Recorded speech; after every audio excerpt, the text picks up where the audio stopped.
اس کے پاس گرم کپڑے نہیں ہے تو اس نے جوان کو اندر داخل ہوتے ہوئے کاندھے پہ ہاتھ مارا اور کہا کہ میں بہت شرمسار ہوں کہ آپ کے پاس گرم کپڑا نہیں ہے، میں ابھی اندر جا کے تو آپ کے لیے گرم وردی بھیجتا ہوں تاکہ آپ اس ٹھنڈی رات کے اندر اپنی ڈیوٹی صحیح طرح کر سکیں۔ بادشاہ سلامت اندر چلے گئے اور جب اندر گئے تو اپنے اہل خانہ کے ساتھ اور جو ان کے مصاحب تھے کھانے میں مصروف ہو گئے، اور وہ بھول گئے کہ باہر سپاہی کو وہ یہ وعدہ کر کے آئے ہیں کہ اسے وہ گرم لباس بھیجیں گے۔ صبح کے وقت جب وہ اٹھے تو انہیں یکا یک خیال آیا کہ رات کو میں نے سپاہی سے وعدہ کیا تھا، تو انہوں نے اپنے دربار کے قلعے کے جو وزیر تھے انہیں طلب کیا اور کہا کہ فوراً باہر جائیں اور جو دروازے پہ سپاہی ہے اس کو گرم کپڑے دے کر آئیں۔ تو وہاں پر جب وزیر صاحب پہنچے تو انہوں نے دیکھا کہ اس سپاہی کی لاش پڑی ہے اور اس لاش کے اوپر ایک رکا پڑا ہے۔ وزیر نے وہ رکا پڑا اور لا کے بادشاہ سلامت کو دے دیا اور بتایا کہ وہ سپاہی تو فوت ہو چکا ہے۔ بادشاہ سلامت نے وہ رکا کھولا اور پڑھا تو اس میں لکھا تھا کہ بادشاہ سلامت، آپ کا اقبال بلند ہو، میں برسوں سے سردیوں کے موسم میں اسی وردی کے ساتھ ڈیوٹی دیا کرتا تھا، مگر جب آپ گرم کپڑوں کا وعدہ کر کے گئے تو آپ کے اس وعدے کی آس نے اس ٹھنڈی رات کو ناقابل برداشت کر دیا اور میں اس سردی سے ٹھٹرتے ہوئے جان دے رہا ہوں۔ تو یہی صورت عوام کی ہے کہ جو نیا پاکستان کا وعدہ کیا گیا تھا، جو چکنے چپٹے وعدے کیے گئے تھے عوام کے ساتھ کہ 90 دن میں تقدیر بدل جائے گی، بجلی سستی ہو جائے گی، گیس سستی ہو جائے گی، 1 کروڑ نوکریاں آ جائیں گی، 50 لاکھ گھر بن جائیں گے۔ اب 200 400 500 گھر بنا کے کہا جاتا ہے کہ ہم 50,000 گھروں کا کفارہ یا پوری کر رہے ہیں اس وعدے کو۔ تو یہ جو آج لوگوں کے ساتھ ان کی امیدیں بڑھائی گئیں اور جو ان کو جس مہنگائی، غربت، بے روزگاری کے جہنم میں جھونک دیا گیا ہے، جہاں پر ایک ریڑی والا جو ہے وہ بھی 6 8 ہزار کے بل ادا کر رہا ہے بجلی کے، وہ شخص کے جس کے گھر میں ایک چولہا جلتا ہے اس کو بھی ہزاروں روپے کی گیس کا بل آ رہا ہے، اور جو یہ سب ان کے لیے ناقابل برداشت ہے۔ ان کے بوڑھے ماں باپ کی ادویات وہ ان کو دینے سے قاصر ہیں چونکہ دوائیاں اتنی مہنگی کر دی گئی ہیں۔ تو یہ بھی سب قوم اب ان وعدوں کی امید پر دم دے رہی ہے کہ جو ان کے ساتھ کیے گئے تھے۔ تو عزب یہ آج جو کچھ ہوا، جو صورتحال بنی، جس طرح میاں افتخار صاحب نے اعلان کیا کہ اے این پی تو کل ہی الگ ہو چکی تھی، پیپلز پارٹی بھی ایسا لگتا ہے پی ڈی ایم چھوڑنے کے بہت قریب آ گئی ہے۔ نیر بخاری صاحب نے کہا کہ ہمیں شو کاز دے کر پی ڈی ایم آپ نے توڑ دی ہے۔ شاہد خاقان صاحب عباسی پر اور نون لیگ پر وہ الزام لگا رہے ہیں اس پوری صورتحال کا۔ دیکھیے رباب صاحب، میں سمجھتا ہوں کہ یہ بہت ہی افسوسناک صورتحال ہے اور ہمیں بھی دلی صدمہ ہے دو جماعتوں کے بچھڑنے کا، لیکن میں نہیں سمجھتا کہ کسی بھی لحاظ سے وہ ہمیں الزام لگا سکتے ہیں، چونکہ ہم نے تو پی ڈی ایم کے فیصلوں کی خلاف ورزی نہیں کی، اور خود اے این پی بھی تسلیم کر چکی ہے کہ پیپلز پارٹی نے پی ڈی ایم کے پلیٹ فارم پر اتفاق کیا تھا کہ چیئرمین کا الیکشن وہ لڑیں گے اور لیڈر آف اپوزیشن کی سلاٹ وہ پی ایم ایل این کے ساتھ شیئر کریں گے یا اس کے حصے میں آئے گی۔ تو بعد ازاں اگر پیپلز پارٹی اس پی ڈی ایم کے فیصلے سے نہ صرف منحرف ہوئی بلکہ اس نے حکومتی اتحاد کے اراکین کے ساتھ مل کر جو باپ پارٹی کے سینیٹرز ہیں ان سے ان کی مدد سے لیڈر آف اپوزیشن کا سلاٹ حاصل بھی کر لیا، تو یہ وہ بہت ہی بے اصولی ہے ان پرنسپل سے جو ہم نے 20 ستمبر کو طے کیے تھے۔ اور باپ پارٹی تو سب جانتے ہیں کہ اس کو بنایا کس نے، وہ کس سے پوچھ کے اشیر باد سے لیفٹ یا رائٹ ہوتی ہے، تو اگر باپ پارٹی پیپلز پارٹی کے ساتھ ملی ہے تو کہیں سے این او سی لے کر آئی ہوگی۔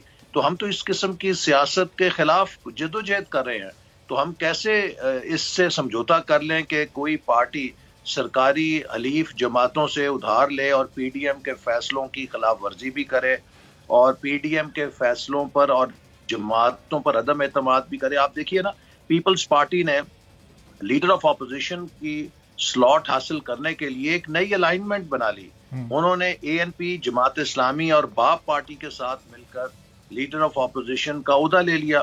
تو عملاً تو وہ PDM کو خیر بات کہہ گئے. ہمیں تو وہ اس کا الزام نہیں دے سکتے. ہم نے تو صرف ان سے وضاحت مانگی ہے کہ آپ نے PDM کے فیصلوں کی خلاف ورزی کیوں کی ہے, اور ایک حکومتی اتحادی جماعت جو کہ اسٹیبلشمنٹ کی تصور کی جاتی ہے اس سے مل کر آپ نے کیسے لیڈر آف اپوزیشن کا منصب حاصل کیا. تو اعظم صاحب, یہ اس کی وجہ کیا سمجھ آتی ہے؟ لیڈر آف اپوزیشن کیا اتنا پاورفل کوئی عہدہ ہے؟ بظاہر تو اس کی کوئی اتنی خاص اہمیت نہیں ہے, صرف اس کو حاصل کرنے کے لیے اتنی بڑی تحریک, اتنے بڑے اتحاد سے علیحدگی تک مول لے لی پیپلز پارٹی نے. اس کے پیچھے کیا کوئی سیاسی فائدہ تھا ان کا؟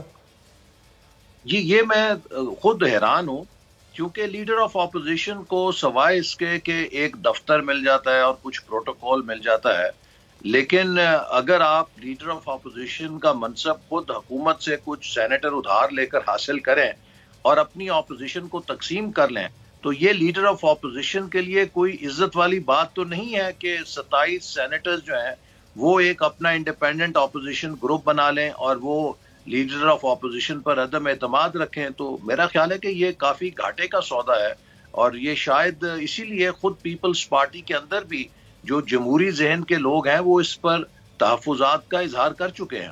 اور ایسا صاحب, ظاہر ہے PDM کی جو 5 بڑی جماعتیں تھیں, اب ANP اور پیپلز پارٹی دونوں ہی اس میں شامل تھیں. اب یہ دونوں جماعتیں جب PDM سے نکل گئیں تو PDM کی اپنی طاقت پر کتنی کمی آئے گی, کتنا اثر پڑے گا اب آپ کی اس تحریک پر؟ دیکھیے, ہم تو یہ چاہتے تھے کہ سب جماعتیں مل کر چلیں اور سب جماعتوں کی مجموعی طاقت ہونی چاہیے, چونکہ ہماری جدوجہد جو ہے وہ اس ملک کے نظام کے اصلاح کی ہے. ہم یہ جدوجہد نہیں کر رہے کہ عمران خان صاحب کو نکال کے خود یا ہم میں سے کوئی حکومت میں آ کے وزیر اعظم بن جائے اور پھر اسی طرح کی بے یقینی اور اسی طرح کا عدم استحکام ملک کے نظام میں چلتا رہے. ہم تو چاہتے ہیں کہ جو آئین کی روشنی میں اس ملک کا نظام ہے وہ چلانے کے لیے اصلاحات ہیں وہ لانی چاہیے, تاکہ ہمیں استحکام نصیب ہو. سیاسی استحکام ہوگا تو معیشت ترقی کرے گی, معیشت ترقی کرے گی تو ہمارا دفاع بھی مضبوط ہوگا. تو اس مقصد کے لیے تو ہم سب کو اپنے چھوٹے چھوٹے سیاسی فائدوں کو قربان کرنا چاہیے تھا, لیکن ہمیں افسوس ہے کہ 2 ہمارے ساتھیوں نے ایسا نہیں کیا. لیکن اگر انہوں نے نہیں کیا تو باقی جو 8 جماعتیں ہیں وہ بہت مؤثر ہیں, ان کی تاریخ ہے, وہ بہت اپنی طاقت بھی رکھتی ہیں. تو ہم اپنا سفر جاری رکھیں گے, اور مجھے یقین ہے کہ جلد یا بدیر یہ جو 2 جماعتیں علیحدہ ہوئی ہیں یہ ضرور اپنے فیصلوں پہ نظر ثانی کریں گی. اور اعظم صاحب, ان دونوں جماعتوں کی وہ کہتے ہیں کہ تیاری تھی ہماری لانگ مارچ کی, پیپلز پارٹی کی بھی اور ANP کی بھی. اور پیپلز پارٹی تو کلیم کرتی ہے ہم نے تو ہوٹلز کی بکنگز تک کروا لی تھی. نون لیگ اور مولانا صاحب کی جماعت چونکہ تیار نہیں تھی, اس لیے لانگ مارچ ڈیلے کرنے کی ٹیکٹکس پھر استعفوں سے نہ تھی کی گئی, اور پھر ہمیں یہ سب کرنے پر مجبور کیا گیا. تو واقعی آپ لوگوں کی PDM کی دیگر جماعتوں کی تیاری نہیں تھی لانگ مارچ کی, 26 مارچ کو جو لانگ مارچ ہونا تھا؟ دیکھیے, جو سربراہی اجلاس تھا اس میں 10 میں سے 9 جماعت میں ANP بھی شامل تھی. ان سب کا یہ متفقہ خیال تھا اور رائے تھی کہ لانگ مارچ تب ہی مؤثر ہوگی اگر ہم اس کے ساتھ سب مل کر استعفے دے دیں. اور یہ نظام اتنا بوسیدہ اور ناکارہ ہو چکا ہے کہ اگر ساری اپوزیشن اس سے نکل جائے تو یہ ریت کے قلعے کی طرح ڈھیر ہو جائے گا. ان 9 جماعتوں کے برعکس صرف پیپلز پارٹی نے اپنے فیصلے کو علیحدہ کیا اور کہا کہ ہم یہ فیصلہ نہیں کر سکتے, لہٰذا وہ لانگ مارچ جس میں 10 میں سے 9 جماعتیں اس رائے پہ تھیں کہ ہمیں استعفے دینے چاہیے, اس وجہ سے پیپلز پارٹی نے ساتھ نہ دینے کی وجہ سے ملتوی کرنی پڑی. پھر انہوں نے ہمیں کہا کہ ہم 4 تاریخ کو اپنا اجلاس بلائیں گے اور اس میں آپ کو جواب دیں گے. پھر انہوں نے 4 کا اجلاس بھی ملتوی کر دیا. اب سنا ہے کہ 11 کو وہ اجلاس بلا رہے ہیں. تو یہ ساری جو صورتحال ہے اس میں یوں لگتا ہے کہ شاید پیپلز پارٹی نے کوئی ایک نیا منظر نامہ دیکھا ہے یا ایک سیاست میں نئی الائنمنٹ کرنا چاہتے ہیں جو وہ ANP, جماعت اسلامی اور باپ پارٹی کے ساتھ انہوں نے لیڈر آف اپوزیشن کی سیٹ حاصل کرنے کے لیے ایک نیا اتحاد بنایا ہے. تو ہم ان کو بھی وش دیم ویل, لیکن ہم یہ ضرور امید کرتے ہیں کہ جو اپوزیشن کی جماعتیں ہیں چاہے وہ PDM کے ساتھ شریک ہیں یا نہیں ہیں, ہمیں اپنے صفوں میں ایک وسیع اتحاد ضرور رکھنا چاہیے, ایک اشتراک عمل ورکنگ ریلیشن شپ رکھنا چاہیے, تاکہ جہاں پر بھی ملک کا مفاد ہو, آئین کا مفاد ہو اور یہ حکومت کوئی ایسا قدم اٹھائے جو فیشزم کی طرف ملک کو لے کے جائے، یا جہاں کہیں عوام کا مفاد ہو اس کے اوپر اپوزیشن مل کر پھر بھی اپنے آواز کو مؤثر طور پہ منوا سکے اور اٹھا سکے۔ لیکن ایسا جس طرح سربراہی اجلاس میں A N P P D M کی دوسری جماعتوں کے ساتھ تھی، سیفوں کی حمایت میں تھی، اس کے کچھ دن بعد وہ پیپلز پارٹی کے ساتھ کھڑی دکھائی دی۔ پیپلز پارٹی کس طرح اے این پی کو اپنے ساتھ لے گئی، اور اب کیا پیپلز پارٹی آپ کو لگتا ہے کہ پی ڈی ایم کی دیگر جماعتوں کو اپنے ساتھ آنے پر کنونس نہیں کرے گی؟ تو پی ڈی ایم کی طاقت ہر گزرتے دن کے ساتھ کم ہوتی جائے گی اگر 2-4 جماعتیں اور پی ڈی ایم اور اے این پی کے اتحاد میں شامل ہو گئیں؟ دیکھیے، یہ تو ہر جماعت کی اپنی چوائس ہے، اور مسلم لیگ نون کی جو جدوجہد ہے، جو ہمارا مشن ہے، وہ ہمارا مشن ہے، اور میں سمجھتا ہوں کہ جو باقی ماندہ 8 جماعتیں ہیں ان کے اندر بہت ہم آہنگی ہے، اور میں سمجھتا ہوں کہ اس کرائسس کے اندر ایک اپرچونٹی بھی پنہاں ہو سکتی ہے۔ وہ یہ ہے کہ پیپلز پارٹی نے خود کو پی ڈی ایم سے علیحدہ کر کے ایک راہ ہموار کر دی ہے کہ یہ پی ڈی ایم کی جماعتیں ایک آئندہ انتخاب کے لیے انتخابی اتحاد کی صورت بھی اختیار کر سکتی ہیں، اور ان کے اندر ایک نیچرل الائنمنٹ ہے، ایک نیچرل ان تمام جماعتوں کے اندر ہم آہنگی ہے، چونکہ کوئی بھی جماعت کسی دوسرے کے ساتھ مقابلہ زن نہیں ہے ایسی جگہ کہ جہاں پہ دوسرے کو کوئی اس سے تکلیف ہو۔ تو یہ ایک بڑا نیچرل سا کمپلیمنٹنگ پولیٹیکل الائنس بن سکتا ہے اگلے الیکشن کے لیے، اور اگر یہ بن گیا تو یہ بہت پوٹنٹ انتخابی الائنس ہوگا جو ملک کے چاروں صوبوں میں، پنجاب میں، خیبر پختونخوا میں، بلوچستان میں اور سندھ کے اندر ایک مؤثر نمائندگی حاصل کرنے کی صلاحیت رکھتا ہے۔ لیکن احسن صاحب، آپ نے خود سے ابھی یہ تسلیم کر لیا ہے، اور نون لیگ نے بھی اور پوری پی ڈی ایم نے، کہ پیپلز پارٹی علیحدہ ہو چکی ہے پی ڈی ایم سے۔ پیپلز پارٹی نے ابھی تک اعلان نہیں کیا، شاید 11 تاریخ کی سی اجلاس کے بعد وہ ضرور اعلان کر دیں۔ اب ہم اس میں یہ نہیں کہتے کہ انہوں نے باقاعدہ تو اگر اعلان نہیں کیا، وہ ایک اپنی جگہ بات ہے، لیکن اگر آپ دیکھیے جس دن انہوں نے لیڈر آف اپوزیشن کا عہدہ حاصل کیا پی ڈی ایم کے فیصلے کی خلاف ورزی کر کے، اور پی ڈی ایم کی جماعتوں کو چھوڑ کر پی ڈی ایم سے باہر کی جماعتوں کے ساتھ الائنس بنا کے، تو فار آل پریکٹیکل پرپزز تو وہ پی ڈی ایم کو خیر بات کہہ چکے ہیں۔ اب اگر وہ اس کو کسی اور رنگ میں پیش کرنا چاہیں، ان کی اپنی ثوابدید ہے۔ تو صاحب، ایک شکایت پیپلز پارٹی کو بھی جو آپ سے ہے، جو چارج شیٹ وہ آپ لوگوں کے خلاف پیش کر رہے ہیں کہ پنجاب میں جو سیٹ ایڈجسٹمنٹ آپ لوگوں نے سینیٹ انتخابات میں کی پاکستان تحریک انصاف کے ساتھ، اس پر انہیں اعتماد میں نہیں لیا، اور ظاہر ہے کہ ان کے بھی وہاں 7 لوگ تھے، انہیں اس پر بھی اعتراض تھا کہ وہ الیکشن آپ نے لڑا کیوں نہیں، اور سندھ میں ظاہر پیپلز پارٹی نے الیکشن لڑا ہے سینیٹ کا۔ دیکھیے، پنجاب کے اندر مسلم لیگ نون کے پاس جو ایم پی ایز ہیں، ان کے تناسب سے ہماری 3 سیٹیں بنتی تھیں۔ پنجاب میں تقریباً 40 یا 45 ایم پی ایز درکار ہوتے ہیں ایک سیٹ حاصل کرنے کے لیے، تو ہمارے پاس جو تعداد تھی وہ 3 کے لیے پوری تھی، اور 20-22 جو اراکین ہیں وہ چوتھی سیٹ پہ آتے تھے جو نصف تھے، وہ پوری تعداد نہیں بنتی تھی۔ تو ہمارے پیش نظر یہ تھا کہ ہم کیا چوتھا امیدوار کھڑا کر کے چانس لیں، یا ہم اپنے 3 امیدوار جو ہم 100% جتا سکتے ہیں انہیں سیکیور کریں۔ تو ہم نے چوتھے امیدوار کو ودرا کرنے کا فیصلہ کیا، اور جو 3 امیدواروں کے لیے ایم پی ایز تھے درکار، ان کو ہم نے ایکسٹرا پیڈنگ کی تاکہ خدا نہ خواستہ کوئی 5-10 اگر دائیں بائیں بھی ہوں یا ان پہ دباؤ ہو یا کوئی ایسا ہتھ کنڈا لگایا جائے تو کسی بھی لحاظ سے ہماری نمائندگی میں کمی نہ آئے۔ تو جب پی ایم ایل این نے اپنے 3 سینیٹرز جو اس کے نمبرز کے مطابق آتے تھے ان کے لیے کینڈیڈیٹ فیلڈ کیے، تو عملاً ناممکن ہو گیا کسی اور جماعت کے لیے کہ وہ فالتو سیٹ نکال سکے۔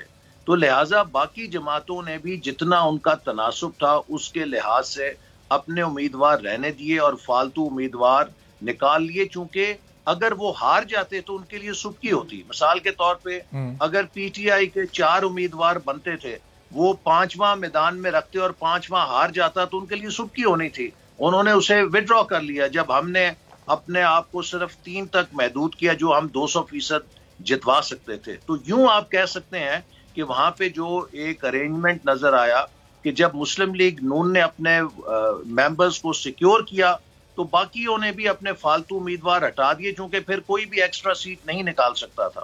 صحیح. تو احسن صاحب، اب ان 2 جماعتوں کے نکل جانے کے بعد جو پی ڈی ایم کی بقیہ 8 جماعتیں ہیں ان کے ساتھ لانگ مارچ ہوگا تو وہ کب ہوگا، اور پھر کیا استعفوں کے ساتھ ہوگا، یا اب چونکہ 2 جماعتیں چھوڑ کے جا چکی ہیں تو پھر استعفوں کا آپشن آپ لوگوں نے بھی اب وہ خارج از امکان ہی سمجھیں اس کو؟ دیکھیے، ہمارے سامنے جو آپشنز ہیں ان پر ہم غور کریں گے، اور ہم امید کرتے ہیں کہ جلد ہی پی ڈی ایم کا سربراہی اجلاس ہوگا جس میں اگلے سیاسی لائحہ عمل کے بارے میں ہم فیصلہ کریں گے. اس وقت ملک کے اندر ایک کرونا کی لہر بھی ہے اور رمضان المبارک بھی ہے، تو سیاسی سرگرمیاں ہمیں امید ہے کہ رمضان اور عید کے بعد پھر دوبارہ شروع ہو جائیں گی ملک کے اندر.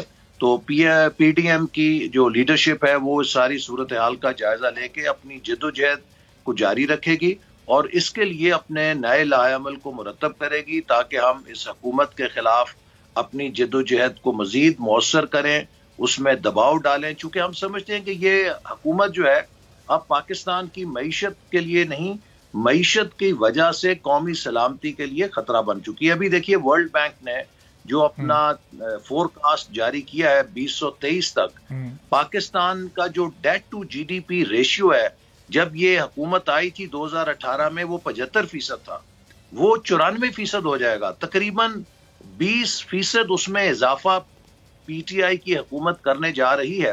اور اگر الیکشن جلدی نہ بھی ہو، 2023 میں بھی ہو، تو آپ مجھے بتائیے کہ 94% قرضوں کے بوجھ کے ساتھ جو حکومت جیتے گی بھی، وہ تو اس کی جیت بھی ہار ہوگی. وہ کیا کرے گی آ کے؟ یہ ملک کے لیے بہت بڑا خطرہ اور المیہ بنتا جا رہا ہے، کیونکہ ان کی جو پالیسیز ہیں ان کی روشنی میں تو اب دنیا یہ فور کاسٹ کر رہی ہے کہ 2023 تک بھی ہم نے بہت چھلانگ ماری تو 4% گروتھ پہ پہنچ جائیں گے. تو 2018 میں تو ہم 5.8% چھوڑ کر گئے تھے، تو 5 سال بعد بھی یہ حکومت 2018 کی سطح کو نہیں چھو سکے گی. تو یہ ایک بڑا سنگین مسئلہ ہے. ہم سمجھتے ہیں کہ اب ملک کا جو حل ہے وہ ایک آزاد منصفانہ الیکشن کے اندر ہے، چونکہ یہ جو نظام 2018 میں بنا تھا یہ فیل ہو گیا ہے. اس کے اندر کوئی کمبینیشن بھی ایسا نہیں بن سکتا جس سے آپ سٹیبل حکومت بنا سکیں.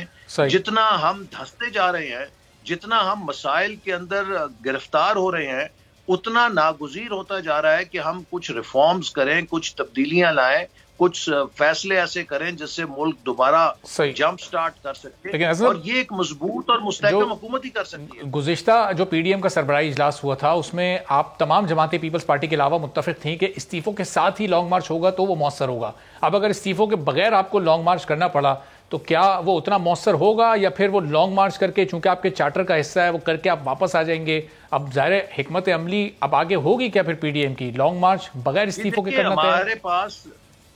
ہمارے پاس کافی متبادل تجاویز ہیں کہ ہم کس طریقے سے حکومت پر دباؤ ڈال سکتے ہیں اور کس طرح اپنی جد و جہد کو آگے لے کے جا سکتے ہیں.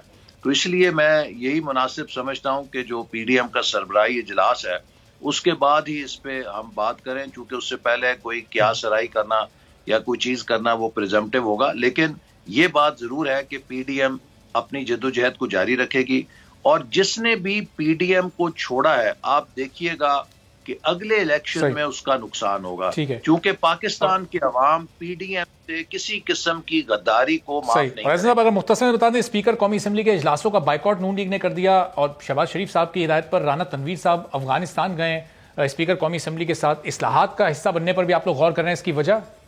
وہ دورہ تو ظاہر ملتوی ہو گیا لیکن رانا صاحب جا رہے تھے ساتھ. دیکھیے، جو ہمارے بین الپارلیمانی وفود ہوتے ہیں وہ تمام جماعتوں کی نمائندگی کرتے ہیں، چونکہ جب بھی آپ ملک سے باہر جاتے ہیں تو آپ پاکستان کے نمائندہ ہوتے ہیں، اور جب پاکستان میں ہوتے ہیں تو پاکستان کی سیاست کرتے ہیں. تو اسی لیے جو بین الاقوامی امور ہیں جہاں پر بھی پاکستان کا مفاد ہوگا، ہم نے کبھی اپوزیشن یا حکومت کے لینس سے نہیں دیکھا، ہم نے اس کو پاکستان کے لینس سے دیکھا ہے. افغانستان ہمارا ایک بہت ہی برادر ملک ہے، ہمسایہ ملک ہے، اور مسلم لیگ نون بھی اس کی پالیسی کا حصہ ہے کہ ہمیں افغانستان کے ساتھ بہت اچھے دوستانہ برادرانہ تعلقات استوار کرنے چاہیے. تو اگر افغانستان کی پارلیمنٹ کی طرف سے دعوت تھی پاکستان کے پارلیمانی وفد کو، تو یقیناً اگر اس میں مسلم لیگ نون شامل ہوئی تو وہ اپنی قومی ذمہ داری کے تحت شامل ہوئی۔ ٹھیک ہے، بہت بہت شکریہ احسن اقبال صاحب، سیکرٹری جنرل سینئر رہنما نون لیگ ہمارے ساتھ موجود تھے۔ اقبال صاحب کی آپ نے سنی، اس پر پیپلز پارٹی کا بھی موقف جانیں گے ایک بریک کے بعد۔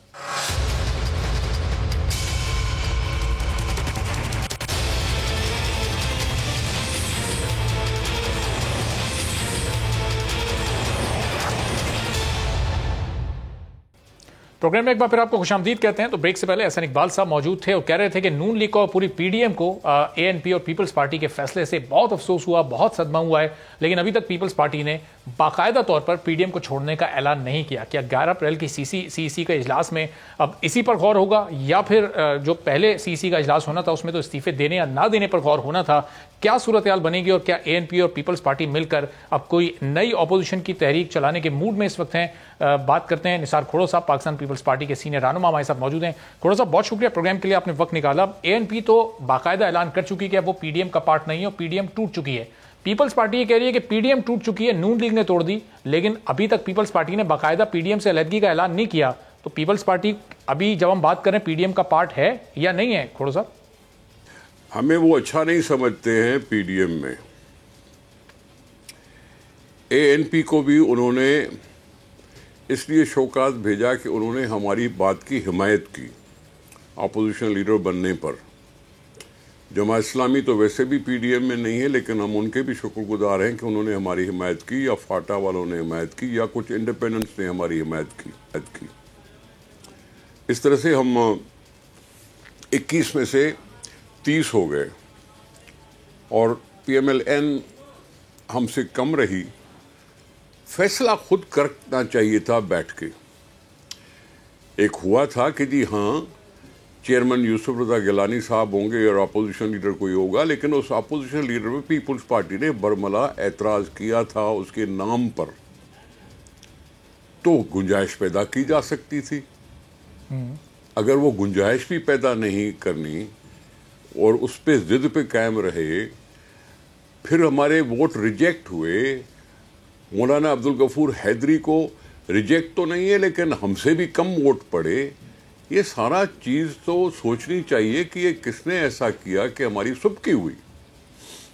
ہم نے مناسب سمجھا کہ اگر ہمارے ساتھ اتنے ساتھی ہیں تو ہم بڑی پارٹی بن گئے سینٹ میں، اس لیے ہم نے یہ کہا تھا کہ ہمارا حق بنتا ہے کہ ہم بڑی پارٹی کے طور پر اپوزیشن لیڈر بن جائیں، جیسے وہ قومی اسمبلی میں ہمارے سے بڑی پارٹی ہے اور وہ شہباز شریف صاحب وہاں اپوزیشن لیڈر تھے،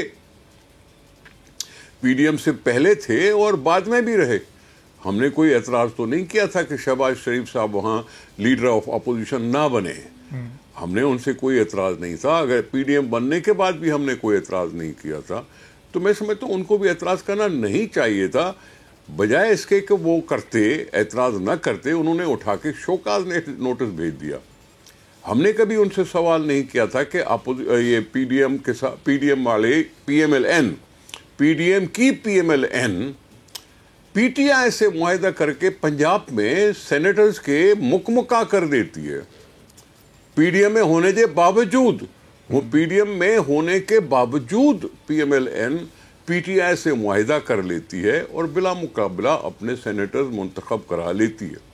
ہمارے سندھ میں پی ٹی آئی سے ہم نے کوئی معاہدہ نہیں کیا، ہم نے کسی طرح سے بھی ان کے ساتھ سلام دعا میں نہیں آئے، اور ہم نے اپنی طور پر جتنی ہماری طاقت تھی ہم اتنے سینیٹر جیت لیے۔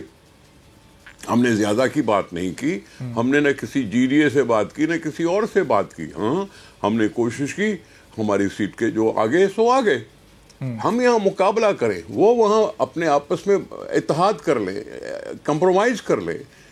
یہ کیا ہے یہ پالیسی؟ خود کو اگر ملے تو ٹھیک ہے، کسی اور کو ملے تو ٹھیک نہیں ہے۔ صحیح، اس کا تو مطلب یہی ہوتا ہے نا کہ پی ایم ایل این کو پیپلز پارٹی یا تو ہضم نہیں ہو رہی۔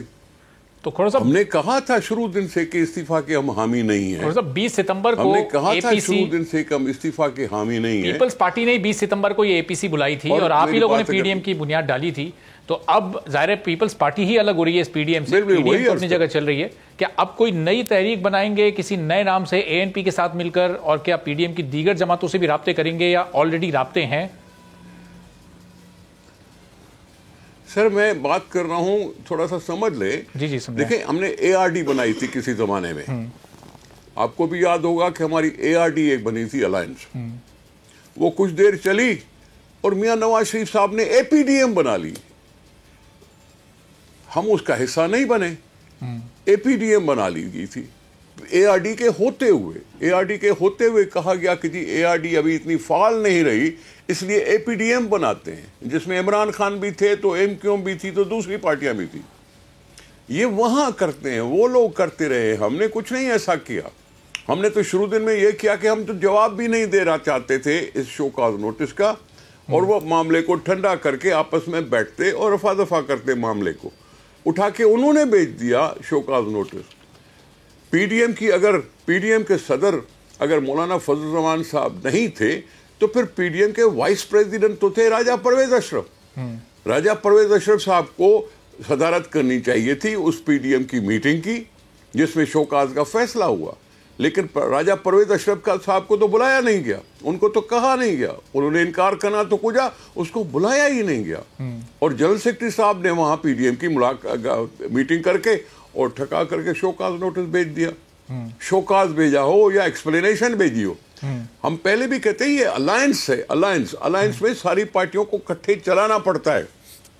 یہ ایک پارٹی نہیں ہے، یہ ہم مرجر نہیں ہوا تھا. اب اس لحاظ سے جو پارٹیاں ہیں ان کا اپنا اپنا موقف ہو سکتا ہے، ہماری پارٹیوں کا اپنا اپنا منشور ہو سکتا ہے، اپنی اپنی اسٹریٹجی ہو سکتی ہے. الائنس تو اب یہ ٹوٹ گیا ہے، اب یہ تقسیم ہو گیا، 2 جماعتیں ایک طرف ہو گئیں، 8 جماعتیں ایک طرف ہو گئیں. تو اب اس سے اپوزیشن بھی تو تقسیم کا شکار ہو گئی، غیر مؤثر نہیں ہو گئی اپوزیشن کی اب تحریک کہ اب یہ 2 تحریکیں حکومت کے خلاف چلیں گی. آپ اتنی جلدی لاسٹ ڈائریکشن نہ کریں، آپ اتنی جلدی لاسٹ بات پر نہ پہنچے جا کے.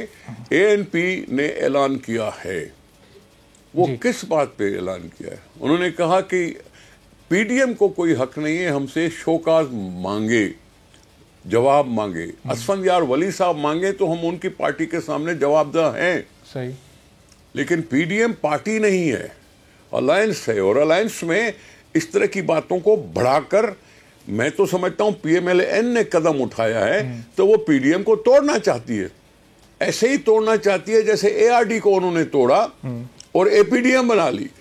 یہ حرکات ہم نے نہیں کی. اس پر ابھی پیپلز پارٹی کا جواب کیا آنا باقی ہے، یا آج جو میاں افتخار حسین صاحب کے ساتھ نیئر بخاری صاحب نے گفتگو کی اسی کو پیپلز پارٹی کا جواب سمجھا جائے؟ چونکہ شری رحمان صاحب بھی وہاں موجود تھیں، دیگر پیپلز پارٹی کے سینئر رہنما موجود تھے.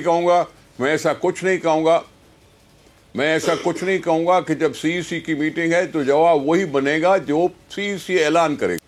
میں ایسے پہلے جواب دینے کا عادی نہیں ہوں، نہ کوئی ایسے میں مخبر بننا چاہتا ہوں، نہ میں کوئی ایسی بات کرنا چاہوں گا. یہ CEC کی میٹنگ پر ہی چھوڑا گیا ہے، وہاں سے جو فیصلہ ہوگا وہی ہمارا فارمل جواب سمجھا جائے. تو کھوڑا صاحب ویسے آپ کے خیال میں کیا پیپلز پارٹی کو PDM کے ساتھ اس پوری صورتحال میں چلنا چاہیے، جبکہ شو کاز بھی آ چکا ہے، ANP جو آپ کی حمایت والی جماعت ہے وہ الگ ہو چکی ہے، تو کیا پیپلز پارٹی کا PDM کے ساتھ چلنا مناسب ہے؟ میں سمجھتا ہوں کہ PDM نے لانگ مارچ پوسٹ پون کر کے بہت بڑی غلطی کی ہے. اچھا، بہت بڑی غلطی کی ہے. یہ عوامی پریشر بنتا، استعفے شسپیتے آتے رہتے، لوگ ہی تو بناتے ہیں MPs MNAs.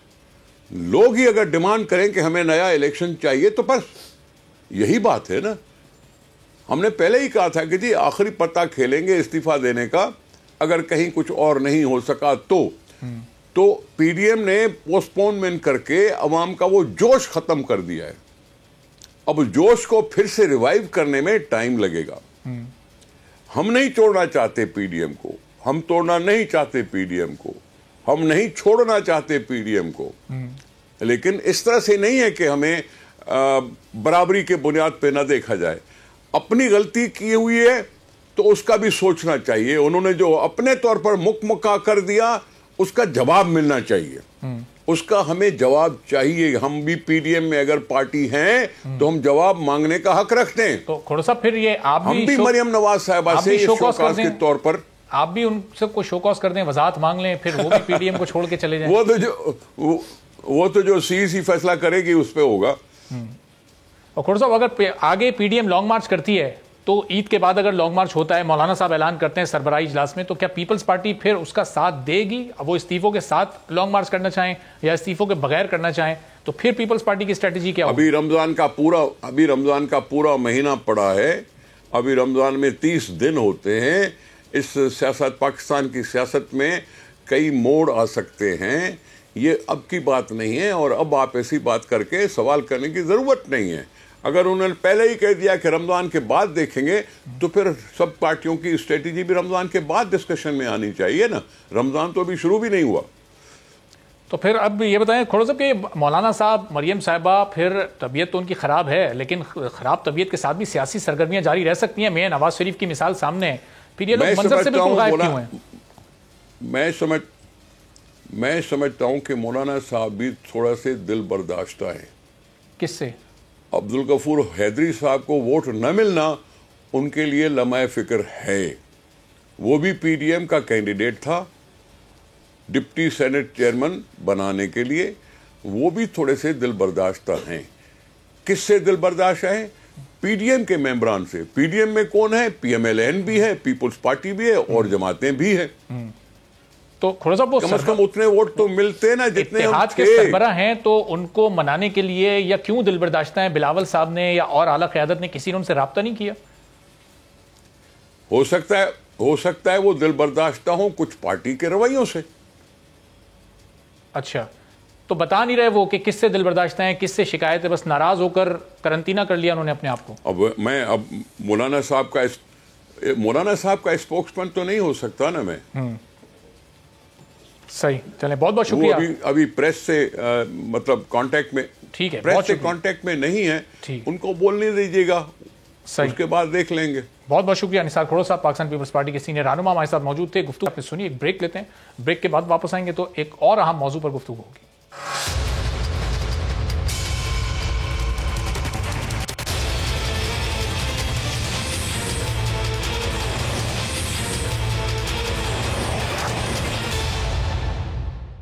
پروگرام میں ایک بار پھر آپ کو خوش آمدید کہتے ہیں. اور ملک میں اس وقت کووڈ کی تیسری لہر یا تیسرا فیز شدید سے شدید ہوتا جا رہا ہے. ہر گزرتے دن کے ساتھ افیکٹڈ کیسز کی تعداد میں بھی اضافہ ہو رہا ہے, اور بدقسمتی سے اموات میں بھی اضافہ ہو رہا ہے. اس وقت بڑی شدید ضرورت ہے کہ لوگ ایس او پیز کو فالو کریں, اور جو این سی او سی کی جانب سے طریقہ کار بتائے گئے ہیں, جن ایس او پیز کو فالو کرنے کا کہا جا رہا ہے, ان کو بھی فالو کریں. اور جن لوگ کے لیے ویکسینز دستیاب ہیں, جو بآسانی ان کو لگوا سکتے ہیں, وہ جلد از جلد لگوائیں. اور کچھ حلقوں کی جانب سے یہ اعتراض بھی مستقل بنیادوں پر حکومت پر اٹھایا جا رہا ہے کہ ویکسینز کی فروغ کی خرید میں حکومت بہت ہی سستی اور کاہلی سے کام لے رہی ہے. لیکن آج ہی ایک اچھی خبر آئی ہے کہ اس رواں مہینے کورونا ویکسین کی 70 لاکھ مزید ڈوزز پاکستان پہنچ جائیں گی, جس میں کینسینو بایو بھی شامل ہے, سائنو فارم کی 40 لاکھ ویکسینز بھی اس میں شامل ہوں گی. جبکہ اس سے بھی اچھی خبر یہ ہے کہ چینی ماہرین کی مدد سے اب یہ ویکسین مقامی سطح پر ہی ملک کے اندر ہی تیار کرنے کی کوششیں کی جا رہی ہیں. کب تک اس عمل میں کامیابی ملے گی, اسی بارے میں گفتگو کرتے ہیں. پارلیمانی سیکرٹری برائے صحت نوشین حامد صاحبہ ہمارے ساتھ موجود ہیں.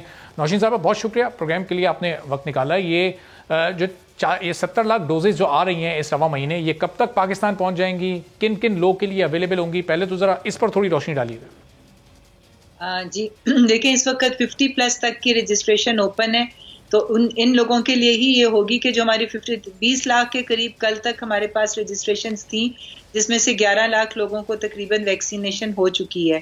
اور مزید آنے والے دنوں میں اور جتنے لوگوں کی ہوگی تو ظاہر ہے ابھی یہ اس سے زیادہ بلک ہمارے پاس آ رہا ہے. اور جو کینسینو بایو کی آپ بات کریں, یہ 15 اپریل تک سکیجولڈ ہے کہ ہمارے پاس یہ 30 لاکھ ڈوزز کا کانسنٹریٹ پہنچ جائے گا, جس سے بلک پیکنگ میں. اس کے لیے ہم نے نیسیسری اکوپمنٹ بھی منگوا لی ہے اور لوگوں کی ٹریننگ بھی ہو گئی ہے. اور وہ جو کانسنٹریٹ ہے وہ 30 لاکھ انڈیویجول ویکسینز جو ہیں ان کو ڈائلیوٹ کر کے اور انڈیویجول پیکنگز میں جو ہے وہ پاکستان میں NIH جو ہمارا اسلام آباد میں ادارہ ہے, نیشنل انسٹیٹیوٹ آف ہیلتھ, وہاں پر یہ ویکسینز جو ہیں ان کو ہم انڈیویجول پیکنگز میں تیار کریں گے. تو اس کے لیے تمام تیاریاں مکمل ہیں, اور امید ہے کہ انشاءاللہ 15 اپریل تک یہ کانسنٹریٹ جو ہے کینسینو بایو کا یہ ہمارے پاس پہنچ جائے گا. اور کینسینو بایو وہ ویکسین ہے جس کی صرف سنگل ڈوز ریکوائرڈ ہے. تو یہ 30 لاکھ ویکسینز جو ہیں یہ 30 لاکھ لوگوں کو لگ سکیں گی. اور ویسے اس کا کینسینو بایو کی 60,000 ڈوزز جو ہیں وہ ہم آلریڈی ریسیو کر چکے ہوئے ہیں, اور وہ بھی انشاءاللہ تعالیٰ لگنی شروع ہو جائیں گی. وہ اس وقت پاکستان پہنچ چکی ہیں.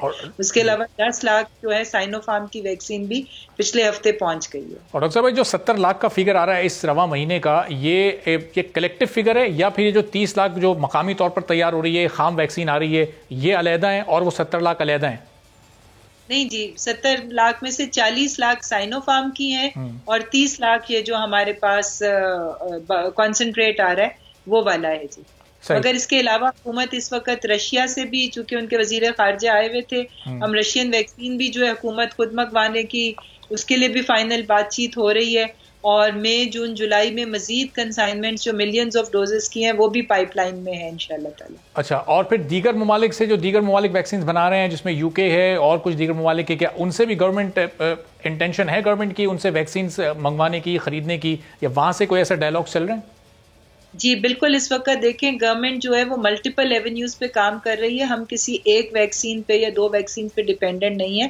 ہم لوگ جہاں سے بھی ہماری بات چیت ہو رہی ہے مختلف کمپنیز کے ساتھ, مختلف ملکوں کے ساتھ, اور کوویکس کا پلیٹ فارم وہ ہے جس نے ہماری 20% پاپولیشن کے لیے ویکسین پرووائڈ کرنی ہے.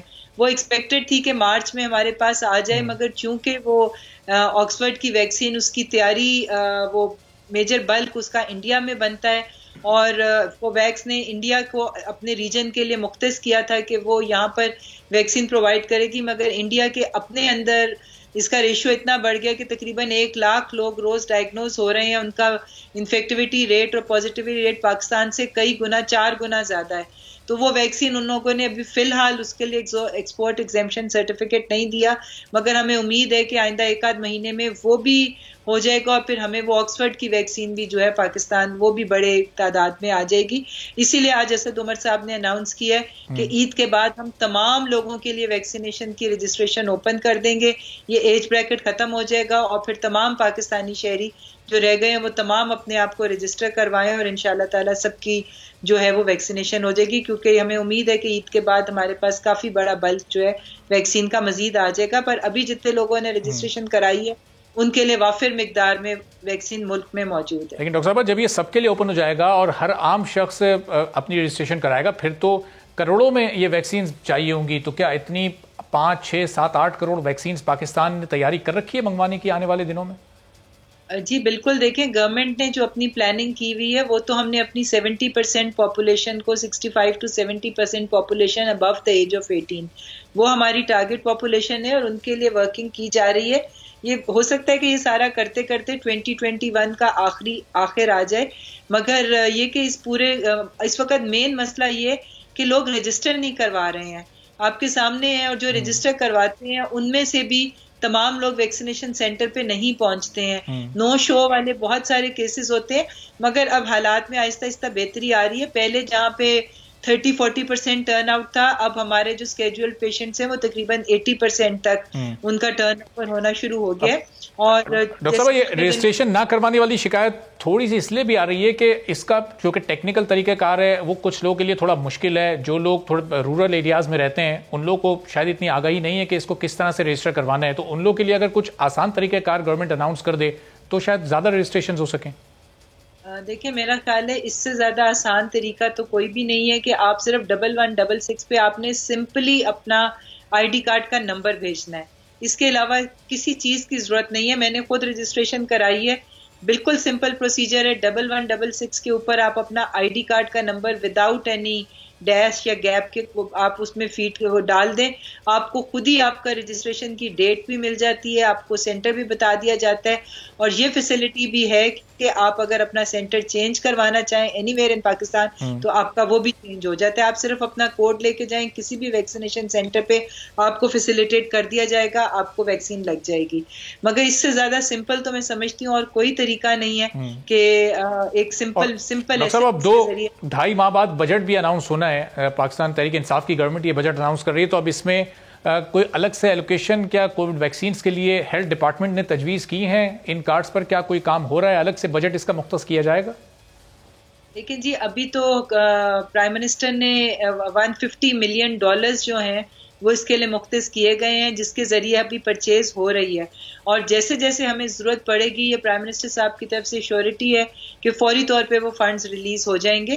تو اسی لیے ہم لوگوں نے جو آگے جہاں پہ جتنی بھی بکنگز کروا رہے ہیں، جن سے بات کر رہے ہیں کووڈ کی ویکسین کے لیے انشاءاللہ تعالیٰ کسی قسم کا بھی جو ہے وہ ہنڈرنس نہیں آئے گی، اور ڈیفینیٹلی اس کو اپروولز جو ہیں وہ فوری طور پہ ملتے جائیں گے. ڈاکٹر صاحب ابھی رمضان المبارک سے پہلے چونکہ اب دن بہت کم رہ گئے ہیں، کیا مزید کوئی S O Ps N C O C کی جانب سے اناؤنس کی جائیں گی، یا اس وقت جو ملک بھر میں گزشتہ اجلاس کے بعد جو ایس او پیز اناؤنس کی گئی تھیں اسی کے مطابق پورا رمضان گزارا جائے گا، یا رمضان کے درمیان میں کسی وقت غور ہو سکتا ہے، کچھ تبدیلی آ سکتی ہے اس سلسلے میں؟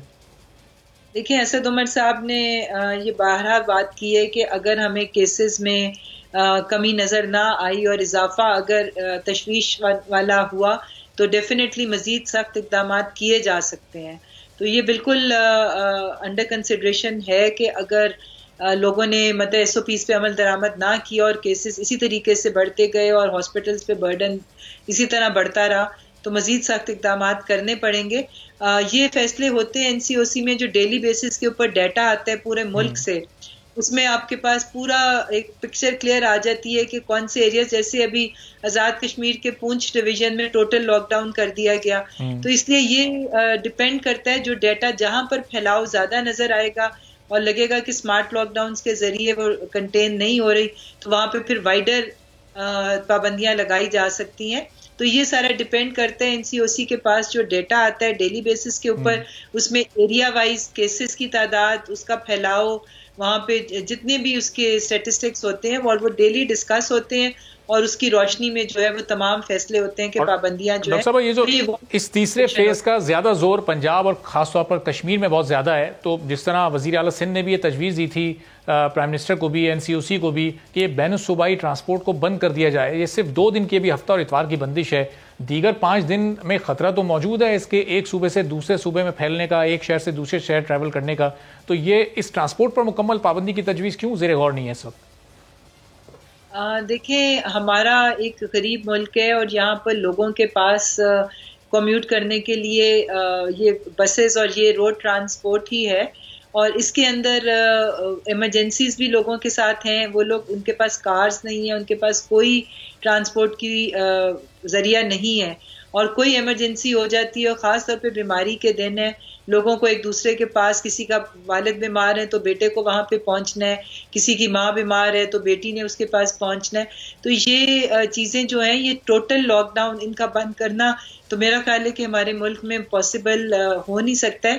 مگر ایس او پیز جو گورنمنٹ نے ایشو کیے گئے ہیں کہ اس کے اندر 50% پیسنجرز ہوں اور ماسک کا استعمال ہو، اگر ان چیز پہ عمل درآمد ہو تو میں سمجھتی ہوں کہ یہ اتنا رسکی نہیں ہے اگر یہ پابندیوں کے ساتھ ہلکی پھلکی ٹرانسپورٹ چلتی رہے تو. ٹھیک ہے، بہت بہت شکریہ. ڈاکٹر نوشین حامد صاحبہ، پارلیمانی سیکرٹری برائے صحت، ہمارے ساتھ موجود تھیں اور بتا رہی تھیں کہ رواں ماہ ہی 70 لاکھ ڈوزز ویکسین کی آنے والی ہیں، آ جائیں گی، اور اس سال کے آخر تک حکومت کا پلان ہے کہ پاکستان کی آبادی کے 65 سے 70% حصے کو ویکسینیٹ کر دیا جائے. آج کے پروگرام سے اجازت دیجیے، اللہ حافظ.